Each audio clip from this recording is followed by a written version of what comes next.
Engineering के third year में मैं कैंपस प्लेसमेंट के लिए क्वांट इंग्लिश की क्लासेस लेने लग गया था बुल्स आई इंस्टीट्यूट से। वहां पर हमारे एक टीचर थे जो हमें इंग्लिश पढ़ाते थे, जो कि IIM अहमदाबाद के पास आउट थे। उन्होंने हमें एक बड़ी इंटरेस्टिंग स्टोरी बताई। स्टोरी ये थी कि उनकी कॉन्वोकेशन में प्रेसिडेंट ऑफ इंडिया ने आना था, जिसके लिए उन्हें और उनके फ्रेंड्स को बुलाया गया था कि इस फंक्शन को होस्ट कौन करेगा, यानी पोडियम में स्पीच कौन देगा। तो सबसे पहले उन्हें एक पेपर पकड़ाया गया और उनसे कहा गया कि लो इस पेपर को पढ़ो। तो उन्होंने पेपर लिया और अच्छे एक्सेंट में उसे डायरेक्टली पढ़ने लग गए। फिर 2 मिनट के बाद उनसे पेपर ले लिया गया और उनकी क्लासमेट को वही पेपर दिया गया और उनसे भी उसे पढ़ने को कहा गया। उस लड़की ने उस पेपर को सबके सामने पढ़ने से पहले मन में उस पेपर का कंटेंट पढ़ा और जब वो समझ गई कि कंटेंट ठीक है, तब उन्होंने उस कंटेंट को अच्छे एक्सेंट में पढ़ दिया। उसके बाद सबने डिसाइड किया कि उसी लड़की को कॉन्वोकेशन में पोडियम में खड़ा करना चाहिए होस्ट करने के लिए। ये स्टोरी सुनाने के बाद हमारे इंग्लिश टीचर ने हमें बताया कि कॉन्वोकेशन के अगले दिन न्यूज़पेपर में एक फोटोग्राफ छपी, जिसमें सिर्फ वो लड़की पोडियम में स्पीच दे रही थी और प्रेसिडेंट ऑफ इंडिया थे। बाकी बैकग्राउंड ब्लैक था और वो अभी तक इस बात से बहुत नाराज थे कि उस दिन उन्होंने बहुत रिएक्टिव बिहेव किया, ना कि प्रोएक्टिव बिहेव किया। उन्होंने बिना कंटेंट को एनालाइज किए हुए डायरेक्टली ही पेपर का कंटेंट को पढ़ने लगे, जिसकी वजह से अगले दिन न्यूज़पेपर में उनकी फोटो नहीं बल्कि उनकी क्लासमेट की फोटो छपी। इन शॉर्ट, पहली हैबिट यही है कि be proactive not reactive. Proactive का मतलब है कि जैसे ही हमारे साथ कुछ होता है तो बस सिर्फ रिएक्ट मत करो, बल्कि उस सिचुएशन को कंट्रोल करने की कोशिश करो। इसके बाद सेकंड हैबिट कहती है कि पुट फर्स्ट थिंग्स फर्स्ट। काम एप्लीकेशन के को फाउंडर माइकल स्मिथ बोलते हैं कि जब भी मैं इन्वेस्टर्स के साथ बोर्ड मीटिंग में जाता था तो हर बार मेरे पास न्यू आइडियाज होते थे। हर बार मैं उनको नए नए आइडियाज बताता कि हम ये भी कर सकते हैं, इस प्रोडक्ट के साथ हम कुछ और फीचर्स भी ऐड कर सकते हैं एंड सो ऑन। तो माइकल बोलते हैं कि एक दिन एक इन्वेस्टर मीटिंग के बीच में ही उठ गया और मुझे किनारे लेके चला गया और वो मुझे बोलने लगा, देखो माइकल, हमने तुम्हारे स्टार्टअप के लिए बहुत पैसे दिए हुए हैं, अब तुम वो बिल्ड करो जो शुरू में तुमने हमसे प्रॉमिस किया था। तुम हर मीटिंग में कुछ ना कुछ नया लेके आ जाते हो, तुम एक चीज पर क्यों नहीं फोकस करते। माइकल बोलते हैं कि उस इन्वेस्टर ने मुझे एक ऐसी बात बोली जिसकी वजह से मैं अपने स्टार्टअप को आज $1 बिलियन कंपनी बनाने में सक्सेसफुल रहा। और वो एक एडवाइस जो उस इन्वेस्टर ने मुझे दी थी वो थी, the most important thing is to keep the most important thing as the most important thing. यानी लाइफ में जो सबसे इंपॉर्टेंट चीज करनी है वो ये है कि हमें हमारी लाइफ की हाईएस्ट प्रायोरिटी चीजों को ही हाईएस्ट प्रायोरिटी देनी है। यूजलेस चीजों पर फोकस करते रहेंगे तो कुछ भी नहीं होगा। और इसी क्वालिटी को समझाने के लिए हमें हमेशा द्रोणाचार्य और अर्जुन की बचपन से स्टोरी सुनाई जाती है। और ये स्टोरी है कि जब द्रोणाचार्य पर सारे इल्जाम लगा रहे थे कि तुम हमेशा अर्जुन की ही तारीफ करते रहते हो और अच्छे स्टूडेंट्स भी तो हैं, तो द्रोणाचार्य ने ये प्रूफ करने के लिए कि अर्जुन एक्चुअल में एक बेस्ट स्टूडेंट है, उन्होंने सब स्टूडेंट्स को बुलाया और दूर पेड़ में बैठी चिड़िया की आंख में निशाना लगाने के लिए कहा। फिर एक एक करके सब स्टूडेंट से पूछा कि तुम्हें वहां पर क्या दिखाई दे रहा है। इस पर सबसे पहले युधिष्ठिर ने कहा कि गुरुदेव, मुझे पेड़ में पत्ते दिखाई दे रहे हैं, चिड़िया दिखाई दे रही है। और यही जवाब सबने दिया। लेकिन जब यही सवाल अर्जुन से पूछा गया तो उन्होंने जवाब दिया कि गुरुदेव, मुझे सिर्फ चिड़िया की आंख दिखाई दे रही है और कुछ भी नहीं। और उसके बाद अपना धनुष उठाया और सीधा चिड़िया की आंख में निशाना लगा दिया, जो एग्जैक्टली अपने टारगेट पर लगा। In short, he was extra ordinarily focused. वो सिग्नल और नॉइज में डिफरेंशिएट कर पाते थे और इसीलिए वो दुनिया के सबसे बड़े निशानेबाज माने जाते थे। नेक्स्ट क्वालिटी कहती है कि थिंक विन विन। जब भी हम किसी के साथ काम करते हैं तो इन 4 में से किसी एक टाइप की डील होगी, यानी हम दोनों को उस डील से नुकसान होगा, लूज लूज सिचुएशन, या तो दूसरे को फायदा होगा और हमें नुकसान, मीनिंग लूज विन सिचुएशन। या तो हमें फायदा होगा और दूसरे को नुकसान, विन लूज सिचुएशन, या फिर एक बेस्ट सिचुएशन क्रिएट होगी जिसमें हम दोनों को फायदा होगा, यानी विन विन सिचुएशन। इसका परफेक्ट एग्जांपल एंटरप्रेन्योर्स में देखा जा सकता है। एरिक साइमंस, जो कि एक नया स्टार्टअप खोल रहे हैं, जब वो सिलिकॉन वैली गए तो उन्हें वहां का एनवायरनमेंट बहुत ही अच्छा लगा। वो कहते हैं कि देखो, जब मैं यहाँ आया तो मैं बहुत हैरान था, लोग एक्चुअली में तुम्हारी मदद करना चाहते हैं। उनका एक नया फ्रेंड बना और उसने उन्हें शुरू में सीड राउंड की इन्वेस्टमेंट उठाने में मदद करी। इस पर जब एरिक ने कहा कि थैंक यू यार इतनी हेल्प करने के लिए, मैं तुम्हारे लिए क्या कर सकता हूँ, तो इस पर उसके फ्रेंड ने कहा, कुछ नहीं, इन केस अगर मेरी कंपनी फेल हो जाती है तो तू अपनी कंपनी में मुझे फर्स्ट एम्प्लॉय बना लेना। एक्चुअली जिन्हें स्टार्टअप वर्ल्ड के बारे में उतनी नॉलेज नहीं है, तो जनरली स्टार्टअप के शुरू के एम्प्लॉयज को कंपनी के कुछ शेयर्स दिए जाते हैं और अगर कंपनी बड़ी हो जाती है तो शुरू के एम्प्लॉयज भी बहुत अमीर बन जाते हैं। और ये परफेक्ट एग्जांपल है विन विन सिचुएशन का। लेकिन मुझे ये जानकर थोड़ा बुरा लगा जब क्रेड के फाउंडर कुणाल शाह ने ये एग्जांपल दिया कि इंडियन स्टार्टअप में हर एंटरप्रेन्योर को खुद ही सारे सवालों के जवाब ढूंढने पड़ते हैं। इसके लिए उन्होंने एक फिक्शनल स्टोरी बताई कि एक दुकान में डब्बों के अंदर क्रैब्स पड़े हुए थे, जो कि सारे डब्बे बंद थे। सिर्फ एक डब्बा खुला था। जब एक कस्टमर वहां पर आया तो उसने दुकानदार से पूछा कि सिर्फ ये वाला क्रैब का डब्बा क्यों खुला है, क्रैब्स भाग नहीं जाएंगे? तो इस पर उस दुकानदार ने कहा, डोंट वरी, ये इंडियन क्रैब्स हैं। अगर एक भी भागने की कोशिश करेगा तो बाकी 3 उसे नीचे खींच लेंगे। इन शॉर्ट वो इससे इंडियन स्टार्टअप इकोसिस्टम समझा रहे थे। बट आई होप हमारे new entrepreneurs win win situation में ही बिलीव करेंगे। नेक्स्ट क्वालिटी कहती है कि begin with a and in mind. इसका परफेक्ट एग्जांपल है आर्नोल्ड श्वार्ज़नेगर, जिन्होंने जब भी कोई गोल सेट किया है तो उन्हें एग्जैक्टली पता था कि उन्हें अचीव क्या करना है। जब वो ऑस्ट्रिया में आर्मी में थे तब भी उन्हें पता था कि उन्हें एक बॉडी बिल्डर बनना है, और वहां पर भी ट्रेनिंग के बाद वो रात को पुशअप्स करते रहते थे। इवन आर्मी से वो बॉडी बिल्डिंग कॉम्पिटिशन के लिए भाग के गए थे। उसके बाद उन्होंने डिसाइड किया कि उन्हें एक्टर बनना है, तो उसे अचीव किया। फिर उसके बाद उन्होंने पॉलिटिक्स में आना चाहा, तो वो कैलिफोर्निया के गवर्नर भी बने। आर्नोल्ड का सिंपल प्रिंसिपल है कि डिसाइड करो कि बनना क्या है, उसके बाद सारी एनर्जी बस उसी गोल में डाल दो। कोई प्लान बी मत रखो, क्योंकि जब भी प्लान बी हमारे दिमाग में होगा तो कभी भी हम अपनी पूरी एनर्जी उस पर्टिकुलर गोल में नहीं लगा पाएंगे। I hate plan B. I hate plan B.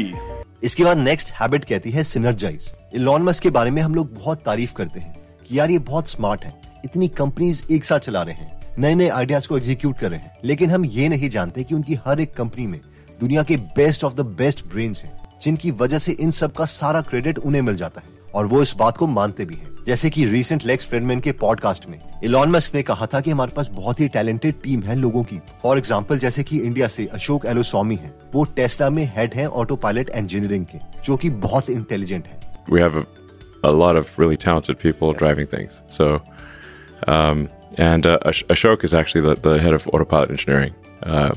Often will give me too much credit and they'll give Andre too much credit. Even कि जब इलॉन मस्क ने न्यूरालिंक कंपनी स्टार्ट की थी तो उसके कुछ टाइम के बाद उन्होंने पूरी एक प्रेजेंटेशन की थी जो पूरी दुनिया को दिखाई गई थी। उस प्रेजेंटेशन में इलॉन मस्क ने कहा था कि इस प्रेजेंटेशन का मेन गोल है रिक्रूट करना बेस्ट टैलेंटेड लोगों को, क्योंकि वो जानते हैं कि दुनिया में स्मार्टेस्ट लोगों को सैलरी तो देनी ही पड़ती है, लेकिन उन्हें ये भी बताना पड़ता है कि जो काम वो इस कंपनी में करेंगे वो एक्चुअल में बहुत एक्साइटिंग है और नया है। In fact, the main reason for doing this presentation is recruiting.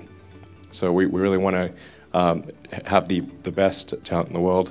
तो इन शॉर्ट पॉइंट ये है कि अगर हम बेस्ट लोगों के साथ काम करेंगे तो सब मिलके बहुत ऑसम चीजें कर सकते हैं जो हम अकेले नहीं कर सकते। इसीलिए सिनर्जाइज सिनर्जाइज सिनर्जाइज। इसका इंडिया में परफेक्ट एग्जांपल है एपीजे अब्दुल कलाम सर। मैं विंग्स ऑफ फायर बुक के कुछ वर्ड्स आपको दिखाना चाहूंगा जिसमें सिनर्जाइज का बहुत अच्छा example APJ Abdul Kalam sir देते हैं। वो कहते हैं कि आईआईटी दिल्ली के प्रोफेसर भट्ट ने एसपीएल और सीईएल के साथ मिलकर फेराइट फेस शिफ्टर को यूज किया 3D फेस आर्मी रडार में सर्वेलेंस के लिए। इन शॉर्ट जो मेन पॉइंट है उसमें वो ये है कि कलाम सर ने बार बार सिनर्जाइज का एग्जाम्पल दिया है कि अगर हम इंडिया के बेस्ट टैलेंट को एक साथ इकट्ठा कर दे तो हम कोई भी रिसर्च कर सकते हैं, कोई भी प्रोडक्ट बना सकते हैं। नेक्स्ट क्वालिटी कहती है कि sharpen the saw. Scalar academy की कॉन्वोकेशन स्पीच में जब कुणाल शाह आए तो उन्होंने स्टूडेंट से कहा कि देखो यू पीपल आर इंटेलिजेंट, लेकिन ये मत समझना कि अब स्केलर हो गया तो लर्निंग छोड़ देनी है, क्योंकि अपनी गेम को तुम्हें स्टेप अप तो करना ही होगा। अगर नहीं करोगे तो बहुत ही जल्दी तुम्हारी स्किल्स कंप्लीटली इररेलेवेंट हो जाएगी इंडस्ट्री की रिक्वायरमेंट्स के according. Because all of you will become irrelevant in no time if you don't keep up the game.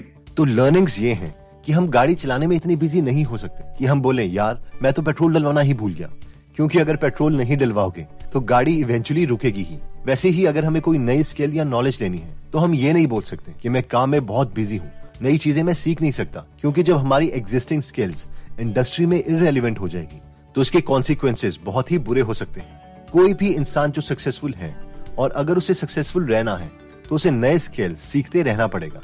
चाहे फिर हम मुकेश अंबानी का ही एग्जाम्पल क्यों न ले लें, वो कभी ऐसा नहीं कहते यार मैं 64 एज का हो गया हूँ, अब मुझसे नहीं होता, अब मैं क्या सीखूंगा, बल्कि वो एक साथ 5 से 6 टॉपिक्स पढ़ते रहते हैं, नई नई टेक्नोलॉजी के बारे में सीखते रहते हैं। A lot of technical stuff, so I'm reading gene editing, CRISPR, blockchain on the technical side. I read non-fiction, so I read 5 or 6 things at one time. और हम में से कई लोग 21 की एज में बोलते हैं भाई आधी जिंदगी होगी पढ़ते पढ़ते, अब नहीं होता। इलॉन मस्क के अकॉर्डिंग जो यंगस्टर्स लाइफ में कुछ बड़ा करना चाहते हैं उन्हें पहले बहुत सारे टॉपिक्स के बारे में थोड़ा थोड़ा पढ़ना चाहिए ताकि एक बेस बन जाए क्योंकि तभी फाइनली पता चलेगा कि किन टॉपिक्स में डिटेल में जाना है। Like try to learn a little bit about a lot of things. Because you might not know what you're really interested in. How would you know what you're really interested in if you at least aren't like doing it?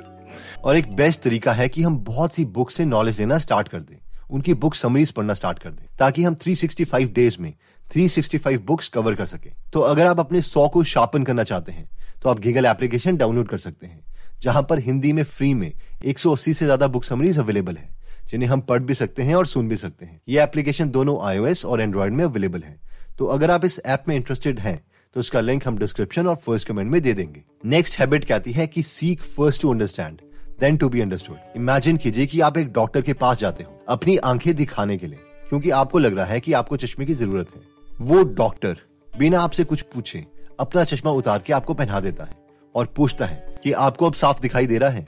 आप बोलते हो doctor साहब मेरी बात तो सुनो, और वो अपनी असिस्टेंट के ग्लासेस आपको पहनाने लगता है और दोबारा पूछता है अब तो साफ दिखाई दे रहा होगा ना।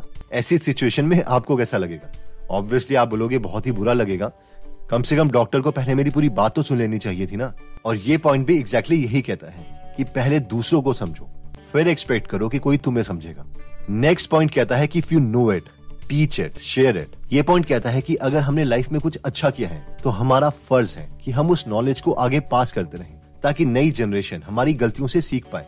इसका परफेक्ट एग्जाम्पल है एपीजे अब्दुल कलाम सर, जिन्होंने लाइफ में इतना कुछ अचीव किया और एंड में हर बार वो बच्चों के पास आते रहे, स्कूल कॉलेजेस में कॉन्वोकेशंस में जाते रहे, ताकि उन्हें मोटिवेट कर सके, और स्टूडेंट्स के लिए बहुत सी अमेजिंग बुक्स लिखी, क्योंकि वो जानते थे कि उन्हीं की तरह कोई ना कोई स्टूडेंट होगा जो उनके बचपन जैसी सिचुएशन में होगा, और हो सकता है उनका कोई लेक्चर, उनकी कोई बुक की लाइन उससे कनेक्ट कर जाए और उसकी लाइफ चेंज कर दे। तो दोस्तों, इस वीडियो में हमने टोटल 8 हैबिट्स की बात करी, जो कि 2 बुक से ली गई हैं, the 7 habits of highly effective people और the 8th habit. But examples मैंने थोड़े रिसेंट देने की कोशिश करी है, क्योंकि मैं जानता हूं कि हमें से मैक्सिमम लोगों ने ये 2 बुक्स ऑलरेडी पढ़ चुकी थी और इसके कंटेंट से हम फैमिलियर थे। एनीवेज, हम रिवाइज कर लेते हैं कि फर्स्ट हैबिट थी बी प्रोएक्टिव नॉट रिएक्टिव, जिसमें हमने देखा था कि सिचुएशंस में हमें सिर्फ रिएक्ट नहीं करना है, बल्कि उन्हें कंट्रोल करने की कोशिश करनी है। इसमें मैंने अपना पर्सनल एग्जांपल भी आपसे शेयर किया था अपने टीचर की स्टोरी का। नेक्स्ट हैबिट थी कि पुट फर्स्ट थिंग्स फर्स्ट, जिसमें हमने काम ऐप के फाउंडर की स्टोरी देखी थी और एक बहुत प्यारी कोटेशन देखी थी कि the most important thing is to keep the most important thing as the most important thing. यानी सबसे इंपॉर्टेंट चीज ये है कि हम हाईएस्ट प्रायोरिटी को ही हाईएस्ट प्रायोरिटी दें। नेक्स्ट हैबिट थी कि थिंक विन विन, यानी बेस्ट डील्स जो हम लाइफ में कर सकते हैं वो है कि ऐसी डील्स करें जिससे दोनों पार्टीज को फायदा हो, वरना इसके अलावा कोई भी कॉम्बिनेशन जो हम करेंगे उसे बुरा ही होगा। नेक्स्ट हैबिट है कि seek first to understand then to be understood, यानी पहले दूसरों को समझो, फिर एक्सपेक्ट करो कि वो तुम्हें समझेगा। नेक्स्ट पॉइंट था कि begin with the and in mind, यानी पहले अपना मेन गोल इमेजिन कर लो, क्योंकि वहां तक पहुंचने के लिए रास्ते तो बहुत सारे हो सकते हैं, और इसमें हमने आर्नोल्ड का एग्जांपल भी देखा था कि उनके अकॉर्डिंग दे हेट प्लान बीज। नेक्स्ट हैबिट थी सिनर्जाइज, यानी मिलके काम करेंगे तो हम बहुत अच्छा आउटपुट दे सकते हैं। इसमें हमने देखा था कि इलॉन मस्क अपनी टीम के लिए बेस्ट लोग चूज करते हैं, इवन कि जब हम इंडिया में बेस्ट टीम्स बना देते हैं तो हम मार्च तक भी फर्स्ट अटेम्प्ट में पहुंच सकते हैं। नेक्स्ट हैबिट थी शार्पन द सॉ, यानी स्किल्स को हमेशा अपडेट करते रहो। इसमें हमने कुणाल शाह की स्टेटमेंट देखी थी जो उन्होंने स्केलर के कॉन्वोकेशन में दी थी। इवन हमने गीगल एप्लीकेशन की बात भी की थी कि ये एक सोर्स है जिससे हम खुद की लर्निंग्स को कंटिन्यू कर सकते हैं। फाइनली पॉइंट था कि if you know it then teach it share your knowledge, जिसमें हमने कलाम सर का एग्जाम्पल देखा था कि दुनिया के बेस्ट लोग अपनी नॉलेज को एंड में शेयर करते हैं, खुद के साथ लेके मन नहीं जाते।